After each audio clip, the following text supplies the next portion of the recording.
The last time I spoke to my grandma, she looked at a family photo and whispered, "Not everyone in this picture made it home." I thought she was just being nostalgic, but weeks later, she passed quietly in her sleep, and no one knew she'd already said her goodbyes. I never thought my family would fall apart the way it did. But it started with that photo, and the strange thing my grandma said that evening on her porch. It was late July in Savannah, and the air felt heavy. My grandma, Pearl, always sat on the porch after dinner, watching the neighborhood settle in for the night. I had started visiting more often that summer, mostly to help her with errands, and partly because I felt something shifting. She was slower, quieter. She didn't complain, but something in her eyes said she was getting tired. That night, it was just the two of us. The others had gone back inside after dinner, but she asked me to stay a little longer. I sat beside her, both of us watching the light fade. There was a framed photo on the table next to her. It had always been there, a family reunion from 1983. Everyone was there, my dad, his 3 siblings, their kids, even the old family dog. She stared at it a while before she said it. "Not everyone in this picture made it home." I thought I misheard. I looked at her, confused. "What do you mean?" She didn't answer right away. Her eyes were still locked on the photo. I smiled and tried to lighten the mood.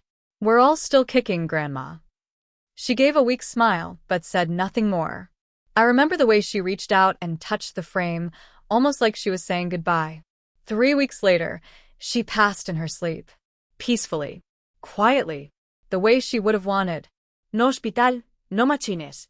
Just her in her bed with the fan going and her Bible by her side. When we cleaned out her house, my dad asked me to sort through the papers in her office. I found that photo again, the same one from the porch. But something was off this time. There were faint X's drawn in pencil over 3 faces. 3 people who were still alive, my Uncle Darren, my cousin Hallie, and my dad. I showed it to my mom. She frowned and said Grandma had probably been confused near the end. But something about those marks made me uneasy. It didn't help that a few days later, my cousin Hallie went missing. They said she left for work one morning in Atlanta and never showed up. No signs of a break-in. Her car was still in the lot. Her phone was found tossed in a dumpster 10 blocks away. There were no leads. Just a sudden, clean disappearance. My family didn't connect it to Grandma's photo at first. But I did. I remembered what she said, not everyone made it home. A week after that, my Uncle Darren collapsed in his driveway. Massive stroke. Dead before he hit the ground. At the funeral, I noticed my dad couldn't stop fidgeting. He looked pale. His hands kept trembling. After everyone left, he sat on the church steps, head in his hands. "She knew," he said quietly. "Your grandma knew this was coming." I asked him what he meant, but he wouldn't explain. Just shook his head and walked to the car. Something was wrong, and I was starting to think my grandma hadn't just been speaking nonsense that night. She wasn't confused. She was warning me. But about what? And why did she only mark 3 faces? Why those 3? And how did she know? I had no idea where to start, but I knew I needed answers. And the only way to get them was to dig into my family's past. I didn't sleep much after that second funeral. I kept going over that photo in my head, seeing those pencil X's, wondering how my grandma could have known something like this would happen. It didn't feel like coincidence anymore. I started asking questions. Quiet ones. Careful ones. My family wasn't the type to welcome digging into the past, especially when it came to Grandma Pearl. Everyone respected her, sure, but no one ever talked about her younger years. I figured if I wanted the truth, I'd have to go looking for it myself. I started with old records. My grandma kept everything. Receipts, letters, notes from church. I found a locked tin box under a false bottom in her hallway closet. Took me 2 days to get it open. Inside were letters wrapped in a blue ribbon, all written in the same small, neat handwriting. None were signed, but I recognized my grandma's voice in them. They were addressed to someone named C. Each one talked about fear, guilt, and something she called the weekend. No details, just lines like, "We promised never to speak of it again, but I can't sleep when I think about what we did." It shook me. I didn't know what the weekend was, but it was something she couldn't forget. Or forgive. The letter stopped suddenly in 1990. That's the same year my Uncle Darren was arrested for the first time. Nothing big, drunk driving, but it made the news back then. A local teacher with a DUI charge. He kept it quiet, swept under the rug thanks to some favors. I started looking closer at the photo again. The three marked people, Darren, Hallie, and my dad, had all been in their late teens or early 20s when that photo was taken. The rest of us were just kids. I remembered a box of old VHS tapes in my grandma's attic. Most of them were Christmas mornings and birthday parties. But one was labeled Tybee Weekend, July 1983. That same year. I didn't even have a VCR anymore, so I took the tape to an old video store on Abercorn that did digital transfers. The guy behind the counter handed me the USB 2 days later with a weird look on his face. I didn't ask why. I watched it that night. At first, it was what I expected. Family cooking hot dogs on the beach, cousins splashing in the waves, my dad shirtless and grinning like an idiot. Everyone looked so young. Then the camera started shaking. Whoever was filming turned it off suddenly. When it came back on, it was night. No beach. Just a bonfire in the woods and a group of teenagers sitting around it, drinking. My dad. Darren. Hallie. Two others I didn't recognize. They were laughing, but it didn't sound right. Too loud. Forced. Like they were trying to cover something up. Then the camera pointed at someone tied to a tree. A kid. Screaming. I shut the laptop. My hands were shaking. What the hell had they done? And why did my grandma have this tape? I went back to the footage later, made myself watch it all. It didn't show much after that, the camera cut off again, but what I saw was enough. Someone had been hurt, maybe worse. And the three faces Grandma marked? They were the ones leading it. I called my mom. Asked her if she remembered anything about a trip to Tybee in '83. She went quiet, then said, "Your dad never went to Tybee that summer. He was grounded. Got caught stealing a neighbor's car." Lie. I had the tape. He was there, which meant Mom either didn't know or she was covering for him. I didn't know which was worse. Now two of them were dead, and my dad was the last one left. I started to think maybe Grandma's death wasn't natural. And if that was true, I had no idea who was behind it. Or who might be next. I couldn't ignore it anymore. That tape had changed everything. My grandma hadn't just been nostalgic. She'd been trying to leave a warning, maybe even a trail.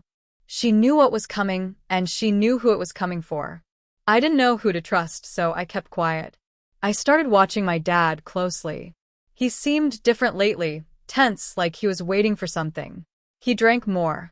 Spent more time in the garage alone. One night I heard him talking on the phone. I couldn't catch much, just bits and pieces. You think it's him? It was 30 years ago. If she kept records, we're all F-ked. When I walked in, he hung up fast and looked like he'd seen a ghost. "You all right, Dad?" I asked. He just nodded. Long day. That was a lie too. I went back to Grandma's house, hoping I'd missed something.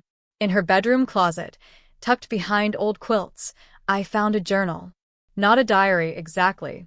More like notes. Names, dates, questions scribbled in the margins. One entry stood out. July 3rd, 1983. R came back.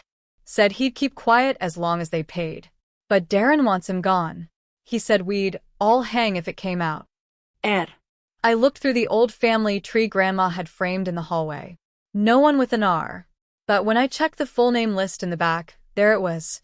Randall Pierce, cousin by marriage, age 17, disappeared summer of '83. Disappeared. No one had ever mentioned him. I called my cousin Joey, Darren's son, and asked if he'd ever heard of Randall. He paused. "Where'd you hear that name?" I said I found it in Grandma's papers. Another pause. "Look, I don't know much, all right? I heard my dad mention him once. Said he was a little shit who got in over his head. But he wasn't family." "He was in the family tree," I said. "I don't know, man. Maybe he was adopted. Maybe they just kept him around. But I'll tell you this. Nobody ever talked about him after that summer. It was like he vanished. That word again. Vanished. I kept digging. I found a mention of a missing person report from July 1983. Randall Pierce, last seen leaving a campsite near Tybee Island. No body was ever found.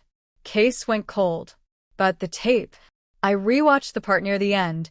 The flash of someone tied to a tree, screaming. Was that Randall? Was that what happened that weekend? And if so, who was the one coming back? Then I remembered something else, the letters. The ones from Grandma to C. I'd assumed C was a friend. But what if it wasn't?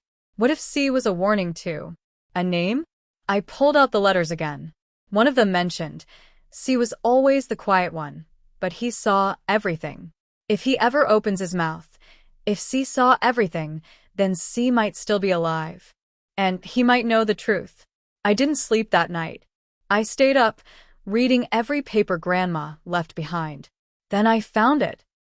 Tucked inside her Bible was a church program from 1985. On the back, a handwritten note. Cecil stayed quiet, but for how long? I pray he finds peace.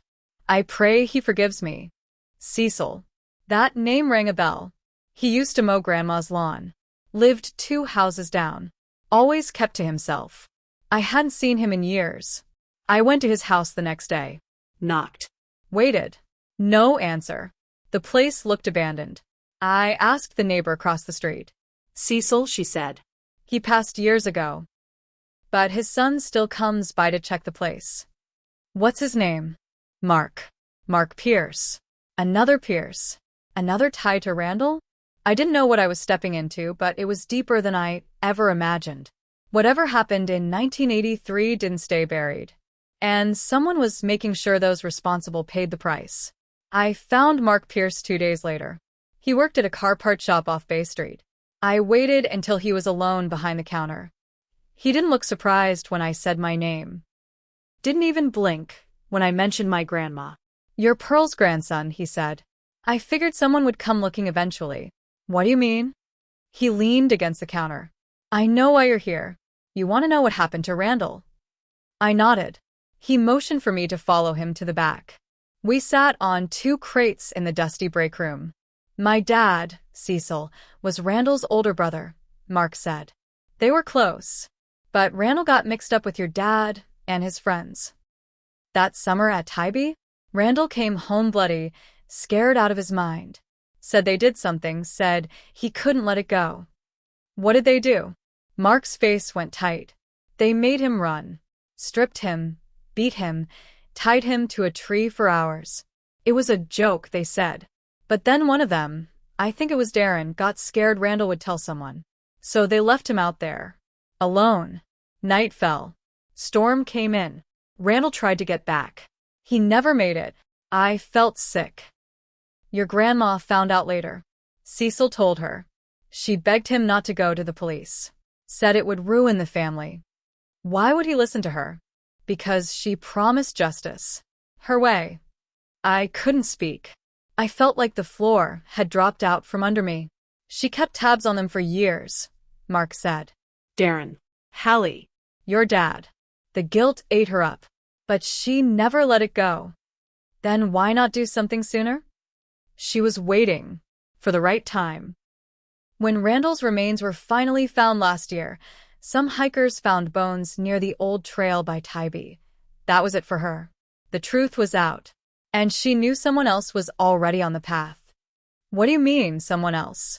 He looked me dead in the eyes. Me. I just stared. You think I didn't know what they did to my uncle? What they took from my dad? I watched him drink himself into an early grave. Watched your family walk around like nothing ever happened. So yeah.